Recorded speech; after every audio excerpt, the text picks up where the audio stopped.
할렐루야. 중성교회 주일 아침 예배 나오신 여러분 모두를 주님의 이름으로 환영하고 축복합니다. 오늘 우리가 함께 나눌 말씀을 보시겠습니다. 하나님 말씀은 역대상 11장 1절에서 3절까지 있는 말씀을 보시겠습니다. 구약성경 627페이지 역대상 11장 1절에서 3절까지 말씀입니다. 본문의 말씀을 다 함께 한 목소리로 봉독하겠습니다. 말씀 봉독할 때에 주님의 세미한 음성이 우리 모든 심령들에게 들려지기를 소망합니다. 함께 봉독하겠습니다. 온 이스라엘이 헤브론에 모여 다윗을 보고 이르되 우리는 왕에 가까운 혈족이니이다.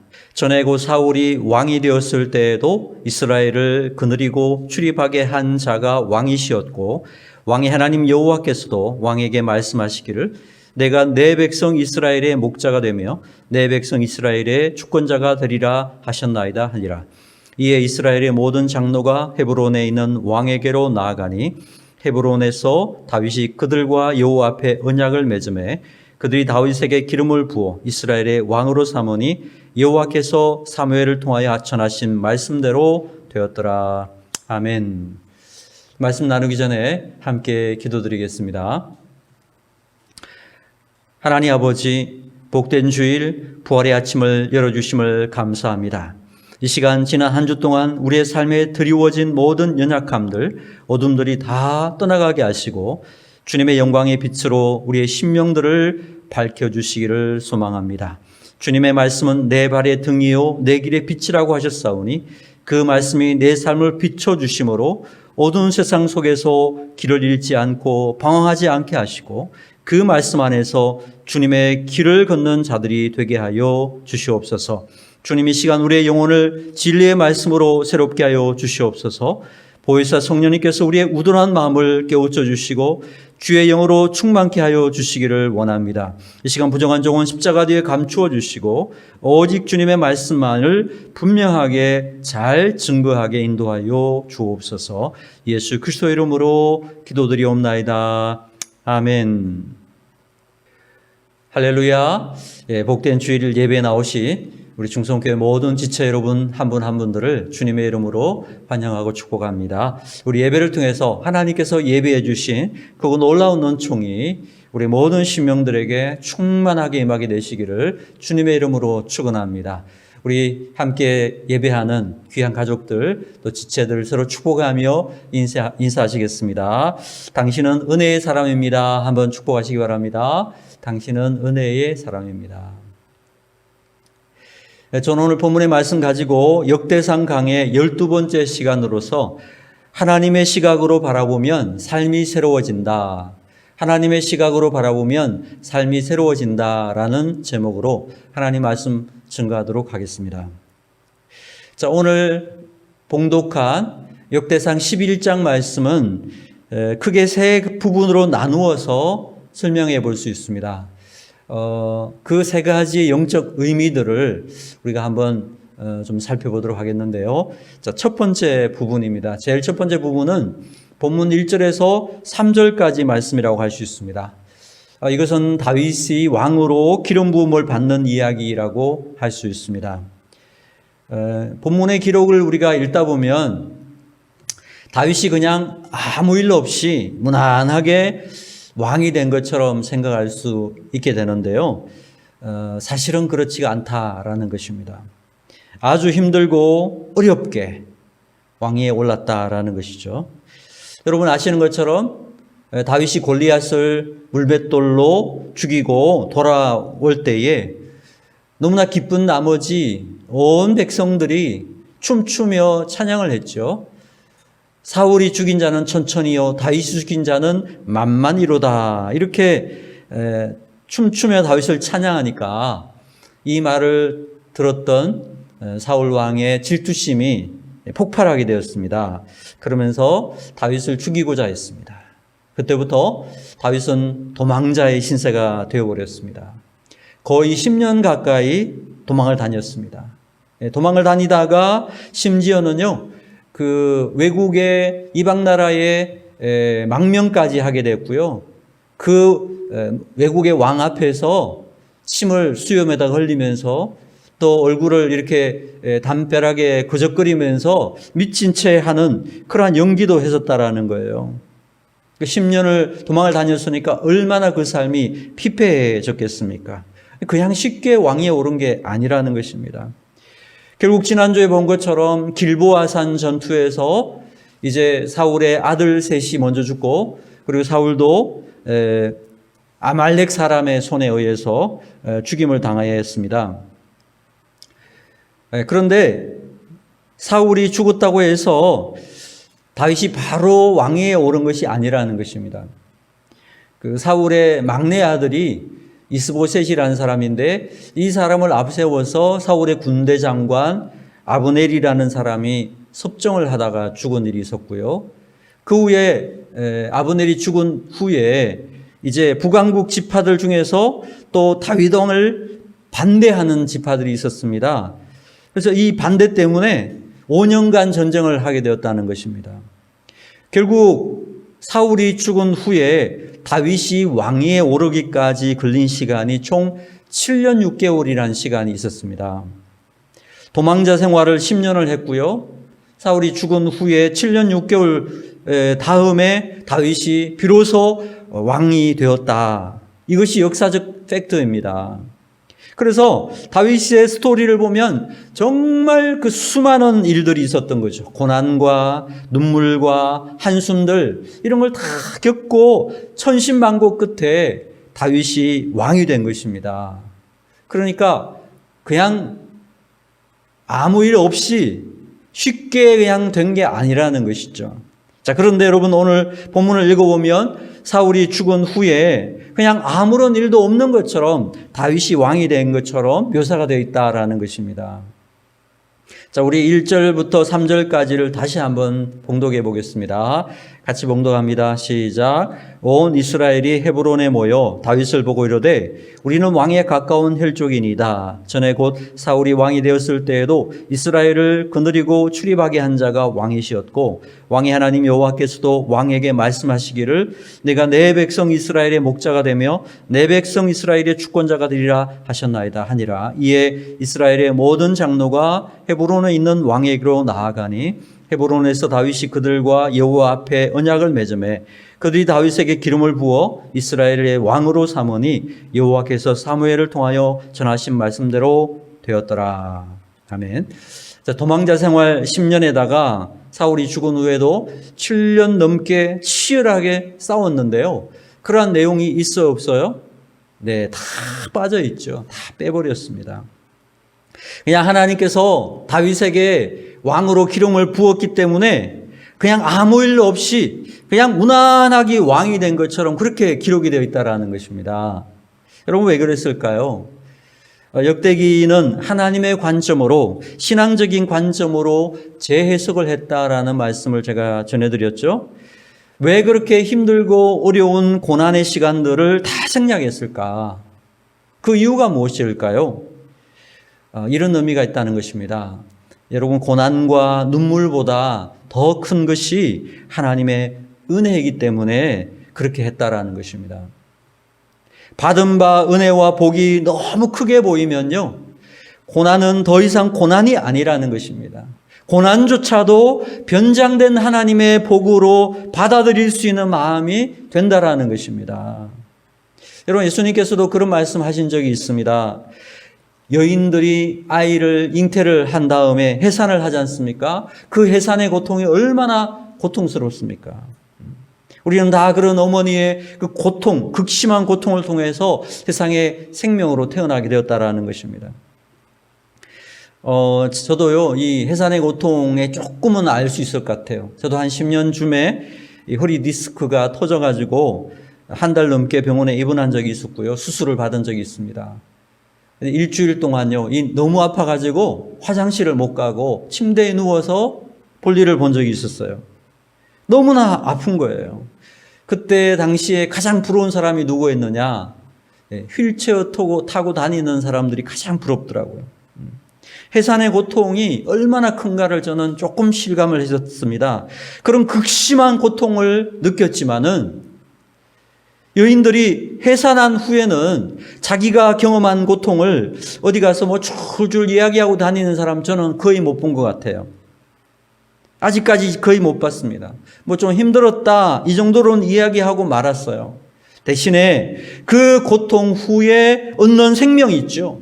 그 귀한 아이를 보는 기쁨이 해산의 고통을 다 잊어버리게 만드는 거, 바로 이것이 해산의 고통의 신비로움이라는 것입니다. 그렇지 않습니까? 여러분, 그 생명을 품에 안게 되었을 때에 그 모든 고통이 순식간에 다 사라져버리고 마음속에 생명 얻은 기쁨으로 충만하게 된다는 것입니다. 고난이 없었던 것이 아니에요. 그렇지만 그 큰 기쁨 때문에 고난은 더 이상 고난이 될 수 없는 것, 그것이 바로 해산의 고통의 신비라는 것입니다. 여러분, 역대기적 시각이 뭔지 아십니까? 과거의 고난과 눈물, 상처와 아픔을 다 기억하면서 매일 그것을 되씹게 하는 그러한 삶은 하나님의 자녀들의 삶의 모습이 아니라는 것입니다. 비록 내 삶에 고난과 아픔과 눈물이 있었지만 더 중요한 것은 그럼에도 불구하고 내 삶의 역사해 주신 하나님의 그 크신 은혜, 그 위험한 순간에 나를 보호해 주셨던 그 따스함의 손길, 좌절과 절망 속에서 다시금 소망으로 일어나게 하는 그 능력, 그것을 기억하며 살아가는 것입니다. 그것을 바라보는 것이 바로 역대기적 시각이라는 것입니다. 하나님의 은혜, 그 사랑, 그 베푸신 복으로 내 삶을 새롭게 바라보고 이해하고 그것을 마음에 느끼는 것입니다. 그러면요, 고난과 아픔조차도 기쁨과 감사의 제목으로 새롭게 다가오게 되더라라는 것입니다. 어떤 분은요, 만나기만 하면 늘 고생했던 이야기를 합니다. 눈물 흘렸던 그런 이야기를 줄줄줄 합니다. 제가 알기로 그분의 삶에는 분명히 하나님께서 베풀어 주신 여러 가지 은혜와 복도 있었습니다. 그럼에도 불구하고 늘 고난과 눈물만을 이야기하면서 원망하는 분들이 있다는 거죠. 여러분, 하나님의 시각으로 보면 어떻습니까? 굉장히 속상해 하실 것 같아요. 준 은혜도 많은데 그것은 한마디도 하지 않고 고난과 아픔 이야기만 하니까. 여러분, 다윗 그러면 무엇이 생각이 나죠? 아마 대표적인 이야기가 골리앗을 이긴 이야기 생각날 것입니다. 그리고 또 어떤 이야기가 생각납니까? 다윗이 밧세바와 죄 지은 것 떠오르는 사람들이 많죠. 이러니까 우리가 죄인이 되는 거예요, 사실은. 저도 그래요. 저도 다윗 그러면 골리앗 이야기, 이 밧세바 이야기, 그게 생각이 나거든요. 우리가 얼마나 악한 존재인가를 알 수 있습니다. 여러분, 천국에서 다윗을 만나보면 다윗이 정말 속상해하지 않겠어요? 다윗이 하나님을 얼마나 사랑했는지, 그 이름을 얼마나 찬양했는지, 하나님 앞에 하나님이 주신 그 승리를 감사하면서 그 은혜를 누린 것을 찬양하고 영광을 돌렸는지, 그런 내용이 시편에 그냥 얼마나 많이 있습니까? 그런데 다윗을 기억하면 우리는 어떤 걸 생각하지요? 실수한 것, 넘어진 것, 죄 지은 것, 이런 것만 제일 먼저 떠오르게 된다라는 거예요. 그런데 역대기적 시각은 어떻습니까? 그러한 생각들을 다 빼버렸어요. 역대기 시각은 이거예요. 오직 하나님의 은혜, 하나님의 약속, 그리고 하나님이 그 약속을 성취하신 복, 그것으로 역사를 바라보았다는 것입니다. 우리와는 좀 다르죠? 그렇죠? 우리의 시각이 바로 이런 역대기적 시각으로 변화되어야 된다. 그것을 보여주고 있다라고 저는 확신합니다. 오늘 본문을 보십시오. 다윗의 부정적인 모든 부분들을 다 생략해 버립니다. 그리고 하나님께서 기름 부어 약속한 말씀대로 다윗이 왕이 되었다. 끝. 그것이 전부예요. 이걸 이렇게 적고 있다라는 것입니다. 여러분, 우리의 삶도 마찬가지 아니겠습니까? 우리의 삶에도 많은 고통과 눈물과 상처와 아픔이 있었다라는 것입니다. 남모를 고민과 두려움과 불안하니 우리의 마음을 짓누를 때가 있었을 것입니다. 아무에게도 말할 수 없는 그런 깊은 외로움이 우리를 낙심시킬 때도 있었을 것입니다. 그러나 그럼에도 불구하고 우리의 삶에 임하시고 역사하신 하나님의 선하시고 인자하신 그 은혜의 손길 또한 함께 했을 것입니다. 기가 막힌 웅덩이에서 나를 건져주신 그 사랑의 손길 경험했을 것입니다. 남몰래 흘렸던 눈물을 닦아주신 위로의 손길도 경험했을 것입니다. 외로운 밤에 찾아와서 내 손 잡아주셨던 그분의 그 따뜻한 손길을 여러분 기억하셨을 것입니다. 바로 이 시각으로 우리의 삶을 새롭게 이해해야 된다는 것입니다. 이 은혜와 복으로 우리의 모든 고난과 상처와 아픔을 다 덮어나가야 된다는 거예요. 그래서 고난과 슬픔이 더 이상 내 마음에 남아있지 않도록, 그것이 내 마음을 뒤흔들지 못하도록, 원망과 분노가 더 이상 내 마음을 지배하지 못하도록 하나님의 은혜와 사랑, 긍휼과 위로하심으로 내 삶을 새롭게 바라보는 그런 믿음의 시각이 필요하다라는 것입니다. 로마서 8장 18절을 보니까 생각하건대 현재의 고난은 장차 우리에게 나타날 영광과 좋게 비교할 수 없도다라고 말씀했습니다. 그렇습니다, 여러분. 과거의 고난과 과거의 아픔은요, 현재에 주시는 또 앞으로 주실 그 하나님의 은혜와 복과는 비교할 수 없다라는 것입니다. 우리가 그것을 항상 기억하고 하나님의 은혜와 복으로 우리의 삶을 새롭게 바라볼 수 있는 하나님의 시각, 이것이 필요하다라는 것입니다. 그 사랑 얼마나 아름다운지, 그 사랑 얼마나 날 부욕해 하는지, 그 사랑 얼마나 크고 놀라운지를, 그 사랑 얼마나 나를 감격하게 하는지, 그 사랑이, 나에게 채우신 그 은혜가 내 삶을 덮고도 남는 얼마나 풍성한지, 이것을 기억하라는 것입니다. 이 땅 살아간 동안에 이 역대기적인 시각, 하나님의 시각으로 내 삶을 새롭게 이해하고 바라볼 수 있는 우리 모든 충성교회 믿음의 지체들이 되기를 주님의 이름으로 축원합니다.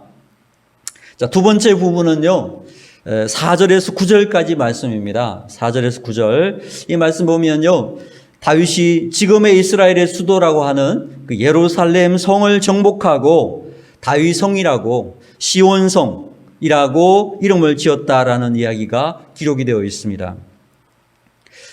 여러분, 그 여호수아 시대에 가나안 정복을 했는데 이 다윗성에 대한 정복은 여호수아 시대에 정복한 것이 아니라 400년 후에 다윗 시대에 비로소 다윗에 의해서 정복된 성이 예루살렘 성이다, 이렇게 밝히고 있는 것입니다. 우리 4절에서 9절 말씀 다 같이 읽도록 하겠습니다. 자, 4절에서 9절을 같이 읽겠습니다. 시작. 다윗이 온 이스라엘과 더불어 예루살렘 곧 여부스에 이르니 여부스 땅의 주민들이 거기에 거주하였더라. 여부스 온 주민이 다윗에게 이르기를 내가 이리로 들어오지 못하리라 하나 다윗이 시온 산성을 빼앗았으니 이는 다윗성이더라. 다윗이 이르되 먼저 여부스 사람을 치는 자는 우두머리와 지휘관으로 삼으리라 하였더니 스루야의 아들 요압이 먼저 올라갔으므로 우두머리가 되었고 다윗이 그 산성에 살았으므로 무리가 다윗성이라 불렀으며 다윗이 밀로에서부터 두루성을 쌓았고 그 성의 나머지는 요압이 중수하였더라. 만군의 여호와께서 함께 계시니 다윗이 점점 강성하여 가니라. 아멘. 이 예루살렘 성 정복에 대한 스토리는 사무엘하 5장 6절에서 10절까지 말씀에 잘 기록이 되어 있습니다. 예루살렘에는 원래 그 가나안 원주민이었던 여부스라고 하는 족속이 살았는데요. 여호수아가 가나안을 정복할 때에 거의 다 정복했는데 이 여부스 성은 점령하지 못했다는 것입니다. 그 후 400년이 지나고 다윗 왕에 의해서 비로소 정복된 성이 바로 이 예루살렘 여부스 성이라는 거죠. 왜 여부스 성을 점령하지 못했느냐? 여러 가지 이유가 있는데 가장 첫 번째 이유는 이 성이 정말 철옹성이었다는 것입니다. 이 여부스 성은요, 천연적으로 요새를 만들기가 너무너무 좋았다는 것입니다. 성지 순례를 해보신 분들은 알지만 이 성을 둘러싸고 있는 골짜기가 하나 있었는데 그게 바로 기드론 골짜기라는 곳이 있습니다. 그 골짜기 위에다가 돌을 얹고 성을 쌓았기 때문에 성의 높이가 다른 것과는 비교가 되지 않을 정도로 월등히 높았다라는 거죠. 그러니까 접근 자체가 어려웠다라는 부분이 있었고요. 그리고 또 한 가지는 뭐냐 하면 이 성을 둘러싸고 포위를 한다고 하더라도요, 아주 오랫동안 이 예루살렘 성은 버텨냈다라는 거죠. 왜 그런가? 성 안으로 들어가는 어떤 비밀 수로가 있었다라는 것입니다. 그래서 그 비밀 수로를 통해서 계속 물을 공급받을 수 있는 성이 바로 이 여부수 성이었다는 거죠. 이것에 대해서 자세하게 다 설명을 드리기는 시간이 없습니다. 그래서 성 밖에 있는 어떤 기온샘에서부터 물을 끌어와 가지고 비밀 수로를 통해서 성 안으로 물을 공급해 왔기 때문에 아무리 성을 포위한다 하더라도요, 먹을 것이 있으면 마실 물이 있었기 때문에 버텼다는 것입니다. 그래서 다윗이 이 성을 공격하러 가니까 여부스 사람들이 뭐라고 했는지 아십니까? 그 사무엘하 5장 6절에 보니까 왕과 그의 부하들이 예루살렘으로 가서 그 땅 주민 여부스 사람을 치려하며 그 사람들이 다윗에게 이르되 네가 결코 이리로 들어오지 못하리라. 맹인과 다리 저는 자라도 너를 물리치리라 하니 그들 생각에는 다윗이 이리로 들어오지 못하리라 함이나. 장님과 절뚝발이라도 너를 막을 수 있을 것이야. 이 성이 그만큼 철옹성이고 강해. 이렇게 비웃었다는 거죠. 성이 그만큼 공격하기가 어려웠다는 것입니다. 이런 모욕적인 말을 들은 다윗이요, 하나님 백성을 비웃는 그 말 앞에서 옛날 골리앗이 비웃었잖아요. 그럴 때 다윗이 화가 나가지고 물맷돌로 가서 골리앗을 쓰러뜨린 것처럼 다윗은 다시 한번 거룩한 분노를 느끼면서 여부수성을 쳐들어가가지고 단번에 점령해버렸다는 것입니다. 다윗이 어떻게 이 어려운 성을 점령했는지 아십니까? 바로 예루살렘 성의 이 비밀 수로를 발견해가지고요, 이 수로를 따라 들어가가지고 점령했다라고 기록이 되어 있습니다. 사랑하는 여러분, 이 사건은 우리에게 참 중요한 영적 의미를 주고 있다라고 저는 생각합니다. 여부수성은 여호수아 시대에 이미 하나님께서 점령하라고 말씀했다라는 겁니다. 그런데 400년 동안 점령을 하지 못한 이유가 뭐냐? 물론 성이 굉장히 철옹성이고 끊임없이 비밀수로를 통해서 물을 공급받는, 그래서 견디기가 쉬운 그러한 성이기도 했지만 성경은 또 다른 시각으로 말씀해주고 있습니다. 왜 못했느냐? 하나님의 백성들이 이런 다윗과 같은 헌신과 끝없는 충성이 없었기 때문이라고 성경은 말씀하고 있습니다. 여호수아 시대 이후부터 이스라엘 백성들은요, 힘들고 어려우면 멈추고 일하지 않았다라는 거예요. 가나안 정복을 할 때 힘들고 어려워서 정복하기를 관둔 곳이 딱 두 군데가 있었습니다. 하나는 헤브론 땅이었고요, 또 하나는 바로 예루살렘 성이었다는 것입니다. 그런데 이 헤브론 산지는 그 유명한 이 산지를 내게 주십시오 그러면서 그 청년 같은 노인 갈렙이 그 성을, 헤브론 땅을 빼앗았잖아요. 그래서 그것을 정복을 해버렸습니다. 그런데 이 여부수성은 끝까지 점령을 못했어요. 왜? 그들은 멈추고 말았다는 거예요. 이 성이 너무 견고하고 이 성이 너무 정복하기 어려우니까 그들은 그냥 멈추고 있었다라는 것입니다. 그런데 다윗에 의해서, 결코 멈추지 않았던 다윗에 의해서 이 성은 정복되고 말더라라는 것입니다. 여러분, 아무리 하나님이 명령하셨고 허락하셨지만은 힘들고 어려우면 나는 안 하겠다, 나는 못 하겠다, 이런 사람들 통해서는 아무 일도 이룰 수 없다라는 거예요. 여부수성은 결코 쉬운 성은 아니었습니다. 철옹성이었습니다. 난공불락의 성이었습니다. 그러나 아무리 힘들고 어렵다 하더라도 하나님께서 차지하라고 말씀하셨고 하나님께서 함께 하심을 믿고 포기하지 않는 그런 믿음으로 나갔던 다윗 앞에는 다 굴복하게 되더라라는 것이죠. 여러분, 다윗을 보십시오. 그는 하나님만을 온전히 의지하고 살았던 사람이었다는 것입니다. 전쟁을 할 때도 그는 하나님께 늘 물었다는 것입니다. 주님, 갈까요? 말까요? 우리 지난번에 봤지만 사울은 묻지 않았다 그랬죠. 사울은 하나님께 묻지 않고 어디 가서 물었습니까? 신접한 무당에게 물었습니다. 그런데 다윗은 어떻게 합니까? 늘 주님께 묻습니다. 그래서 주님이 가라고 하시면 가고, 가지 말라 그러면 절대로 가던 그 걸음을 멈추던 사람, 그가 다윗이었다는 것입니다. 시편 18편 19절에 제가 아주 좋아하는 말씀이 있습니다.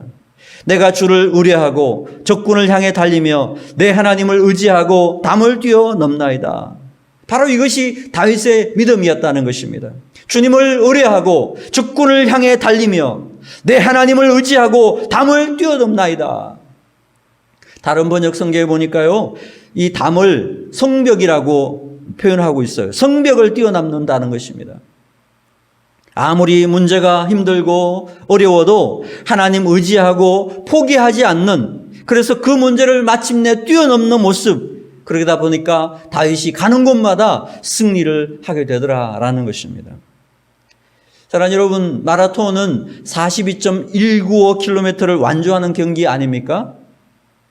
이 마라톤 경기에서 어떤 사람이 상을 받습니까? 42.195km를 끝까지 완주한 사람이 상을 받는 것입니다. 뛰다가 아이고 너무 힘들다, 42.195 너무 힘들어, 42km까지만 달리자, 내가 이 정도였으면은 나는 뭐 다 한 거나 마찬가지 아니야, 그러면 상 주겠지. 그리고 중단하면 어떻게 됩니까? 결승점이 코앞이라 하더라도요, 완주하지 않는 사람에게 상을 주지는 않는 것입니다. 사랑하는 여러분, 우리의 신앙도 마찬가지입니다. 신앙은요, 마라톤과 같은 것입니다. 완주해야만 되는 길인 것입니다. 사도 바울은 디모데후서 4장 7절에 내가 선한 싸움을 싸우고 나의 달려갈 길을 마치고 믿음을 지켰으니 라고 고백했습니다. 우리도 보면 딱 두 종류로 나누어지는 것 같습니다. 무슨 일이든지 끝까지 해내는 그런 사람이 있고, 어떤 핑계를 대서라도 끝까지 하지 않고 중간에 멈추는 사람이 있다는 것입니다. 두 종류의 사람이 있어요. 하는 사람 되는 사람을 보십시오. 그들은 어떤 경우에라도 그 문제를 해결해내려고 합니다. 끝까지 합니다. 다리가 부러져도 하고요, 병에 걸려도 약을 먹어가면서 하는 거예요. 그런데 안 되는 사람 보십시오. 못하는 사람 보십시오. 할 수 있는 기회가 있어도 못할 핑계거리를 찾는 거예요. 사랑하는 여러분, 나의 달려갈 길을 마치고 결코 멈추지 않고 이 길을 계속 걸어가는 사람, 그 사람이 바로 성벽을 뛰어넘을 수 있는 사람, 최후의 승자가 될 수 있다라는 것입니다. 믿으십니까? 우리 이 땅 살아간 동안에 아무리 힘들고 어려운 문제가 있다 하더라도 다윗과 같이 결코 포기하지 않고 주님을 의지함으로 말미암아 적군과 같은 문제를 향해서 달릴 수 있는 사람이 되고, 하나님을 의지하고 문제의 성벽을 뛰어넘을 수 있는 그런 신실한 믿음의 백성들이 다 되기를 주님의 이름으로 축원합니다. 9절을 우리 다시 한번 다 같이 읽겠습니다. 9절 읽습니다. 시작. 만군의 여호와께서 함께 계시니 다윗이 점점 강성하여 가니라. 여러분, 이 성경 9절에는요, 밑줄을 좀 그어 놓으시기 바랍니다. 책상 앞에 좀 붙여놓기도 하고요, 기도할 때 외우고 집에 가운으로 삼아도 좋을 것 같습니다. 여러분, 우리가 왜 못할까요? 끝까지 하지 않기 때문에 그런 것입니다. 그러나 하나님이 함께 하심을 믿고 끝까지 포기하지 않고 나아가면 점점점 강성해져 가는 것입니다. 마침내 이기는 것입니다. 마지막 최후 승자가 되는 것입니다. 다윗이 점점 강성해지는 것은 왜 그렇습니까? 포기하지 않았기 때문에, 하나님을 믿고 끝까지 했기 때문인 것입니다. 우리 모든 중성교회 지체들이 이렇게 다윗처럼 점점 강성해지는 하나님의 은혜와 복을 누릴 수 있게 되기를 주님의 이름으로 축원합니다. 자, 세 번째 부분은요, 이제 10절부터 마지막 47절까지 내용이라고 할 수 있는데요, 여기에는 52명의 다윗의 용사들이 기록이 되어 있습니다. 그들이 어떤 사람이고 어떤 일을 했는지 기록해 주고 있습니다. 우리가 개개인의 이름을 이렇게 읽어봐도 누가 누군지 저도 모르겠고 여러분들도 잘 모르실 것입니다. 자, 여기 중요한 것은 다윗 왕국의 번영과 승리는 다윗 혼자 이루어낸 것이 아니다, 이것을 강조하고 있는 것입니다. 다윗의 주변에는 정말 수많은 동력자들이 있었다. 심지어 이들 중에는 이방인들까지도 많이 있었다라는 것입니다. 사랑하는 여러분, 하나님의 나라는 혼자 일하는 것이 아니라 함께 일하는 것이다라는 겁니다. 동력하는 것입니다. 본문에 나오는 수많은 사람들은 유명한 사람들이 사실 거의 없습니다. 그저 보이지 않지만 묵묵하게 자신의 자리에서 맡겨진 일에 충성을 다하는 그런 사람들이더라는 것입니다. 제가 가끔 말씀드리지만요, 여러분, 예배당을 짓는 이 벽돌 중에는 남들이 다 우러러보는 그러한 십자가를 만드는 벽돌이 있지만요, 아예 땅 속에 파묻혀서 빛 한 번 보지 못하는 그런 벽돌도 있는 것입니다. 그러나 그런 벽돌들이 있기 때문에 건물들이 무너지지 않고 든든하게 서 있게 된다라는 것입니다. 또한 하나님의 나라의 영성 안에는 빛과 같이 남들에게 보여지고 드러나게 그러한 영성도 있습니다만, 성공과 같이 녹아져서 아예 보이지 않게 되는 그런 영성도 있다라는 것입니다. 그러나 그 녹아진 소금으로 말미암아 기가 막힌 그러한 맛이 드러나게 된다라는 것입니다. 마찬가지로 하나님 나라에서는요, 다윗과 같이 빛나는 사람들도 있을 수 있지만 그 주위에서 묵묵하게 들러리 서고 다윗을 지원해주고 동력해주는 그러한 일꾼들이 많이 있었다라는 것입니다. 그래서 다윗 왕국이 견고하게 설 수 있더라라는 것입니다. 이렇게 자신을 드러내지 않고 묵묵하게 일하는 사람이 많은 조직일수록 강하고 견고하고 흔들리지 않게 된다라는 것입니다. 우리도 마찬가지입니다. 비록 내가 중심이 아니고 앞에 서지는 않지만은 하나님 나라의 동력자로서 하나님께서 내게 맡기신 자리에서 묵묵하게 충성을 다하는 그런 모습으로 서 있는 것, 바로 이것이 하나님 나라의 영성이고 하나님 나라 백성들의 아름다운 모습이 될 수 있다라는 것입니다. 우리 이 땅 살아간 동안에 이 소금의 영성, 맡겨진 자리에서 충성을 다할 수 있는 주님 백성들이 다 되기를 주님의 이름으로 축원합니다. 자, 우리 다 함께 기도드리겠습니다. 하나님 아버지, 고난보다는 하나님의 은혜를 크게 보고 그 은혜로 내 삶을 새롭게 해석할 수 있는 역대기적 시각, 하나님의 시각을 부어 주시옵소서. 하나님을 의지하고 문제에 갇히지 말고 문제의 성벽을 뛰어넘을 수 있는 힘을 더하여 주시옵소서. 내게 맡겨진 자리에서 묵묵하게 충성을 다할 수 있는 주님의 백성들이 다 되도록 은혜 내려 주시옵소서. 예수 그리스도 이름으로 간절히 기도드리옵나이다. 아멘.